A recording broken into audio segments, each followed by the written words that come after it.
A Síria está aqui, a 8 horas de avião da Espanha. A grande parte da sua população se concentra aqui. Por quê?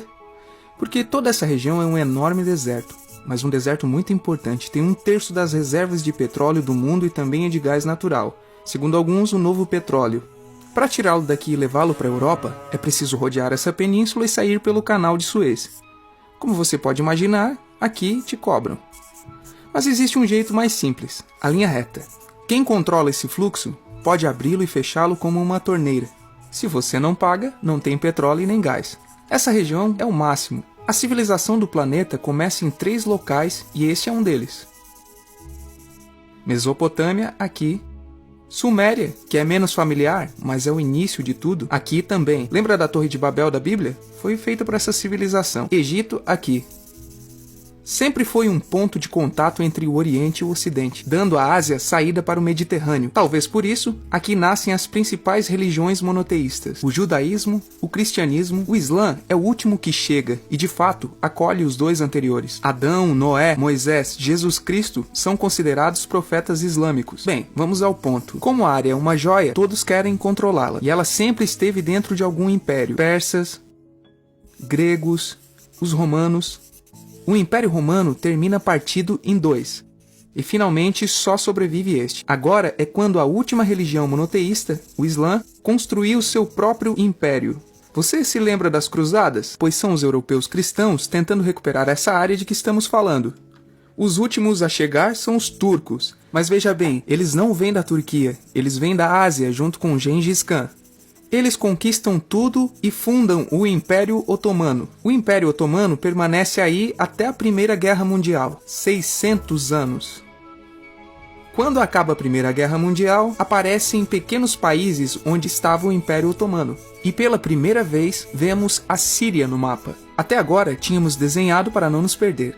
E o que criou esses países? Veja bem, o que eu vou contar é algo secreto. Bom, foi em 1916. Este segredo máximo se chama Acordo de Sykes-Picot. Os franceses e os ingleses não podiam derrotar sozinhos o Império Otomano. Só poderiam se fossem apoiados pelas pessoas que viviam lá dentro, na sua maioria árabes. Como eles os conquistaram? Prometeram a Grande Arábia, um país só para eles. O único problema é que era uma farsa.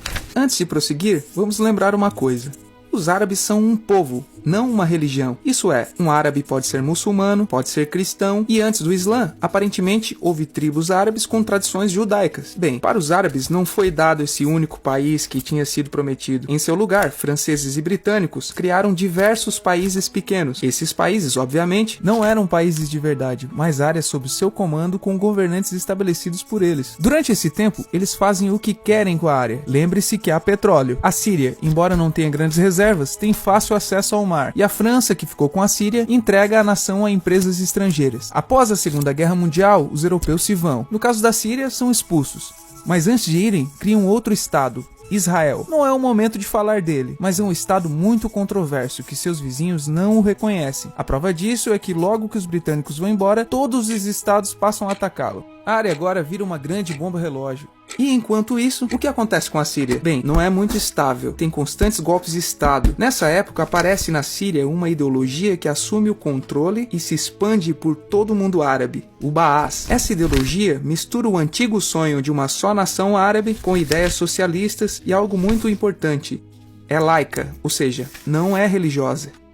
A Síria chega a se unir com o Egito, um país com o qual não tem fronteiras. Mas isso não é algo raro. Muitos desses países tentam fazer isso também. Como você deve lembrar, para essa gente foi prometido um só país e o desejo se manteve. Mas a união falha e nessa época o Egito lhes convence a nacionalizar o petróleo. Na Síria, Hafez al-Assad, pai de Bashar al-Assad, o atual presidente, se torna chefe de Estado Baás. No Iraque, também em Baás, começa a ganhar força Saddam Hussein. As diferenças entre os países dividem os partidos Baás de outros países em pró-Síria ou pró-Iraque.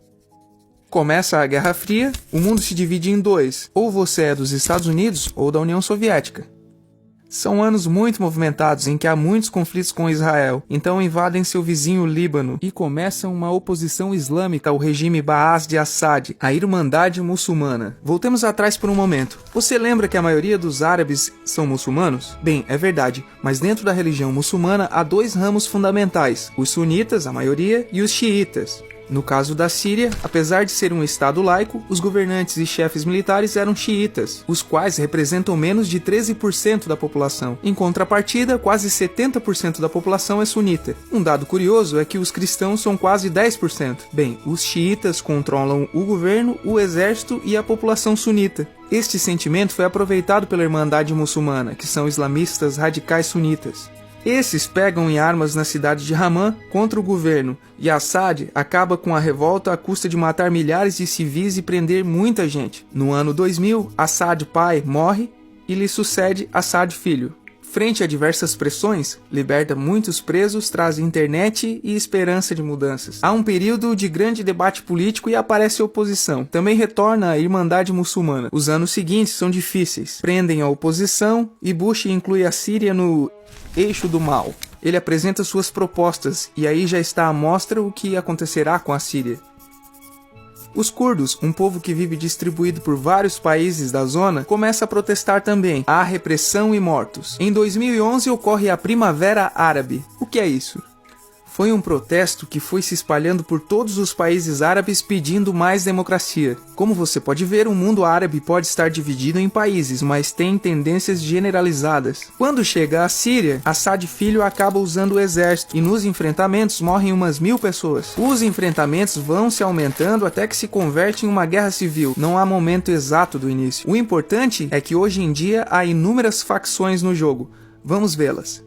Primeiro, pense que tudo está dividido entre xiitas, a minoria, e sunitas, a maioria. Xiitas são mais laicos, são o governo de Al-Assad.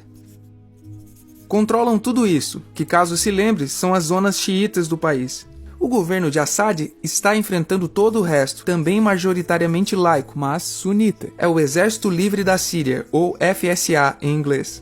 Junto com a Frente Islâmica, que é religiosa, e outros 60 grupos, formam uma coalizão, que a imprensa chama apenas de oposição moderada.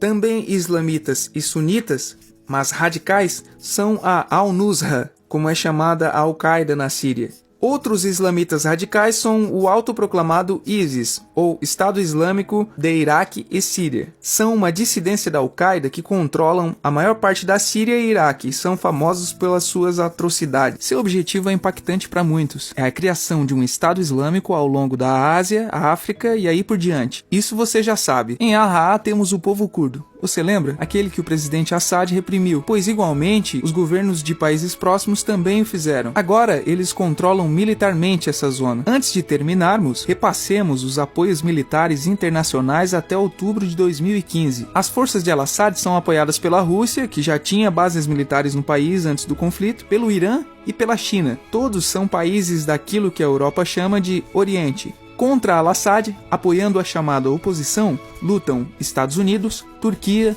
França, Grã-Bretanha e Arábia Saudita. Podemos terminar com algumas conclusões, deixando claro que se trata de uma opinião pessoal. Se recapitularmos, veremos que a região é estratégica. Por sua privilegiada situação, todos a querem. A Síria sempre foi dominada por grandes impérios. Pense que há 100 anos a atual França já era França. A Inglaterra era Inglaterra. E isso também há 200 anos, há 300 anos e também há 400 anos. Mas, em uma contrapartida, a Síria só é Síria há menos de 100 anos e só governa a si mesma há mais ou menos 50 anos. E também eles jamais decidiram suas fronteiras. Elas foram impostas. A Europa dividiu o Oriente Médio somente para controlá-lo, desenhando países sem levar em conta o seu povo. Muitos historiadores dizem que todo o povo tem a necessidade de manejar o seu próprio destino, mas com os ingredientes que vimos, jogam contra projetos como a Síria Baar, que usa a repressão para se manter. E, em última instância, se produz uma guerra civil. Neste contexto, não é difícil que apareçam jogadores que se alimentem do desespero e ressentimentos unidos à repressão e à adição do Ocidente como invasor. O ISIS usa a identidade árabe e a mitologia de antigos impérios. Quando quiser entender o presente, se pergunte: e o passado?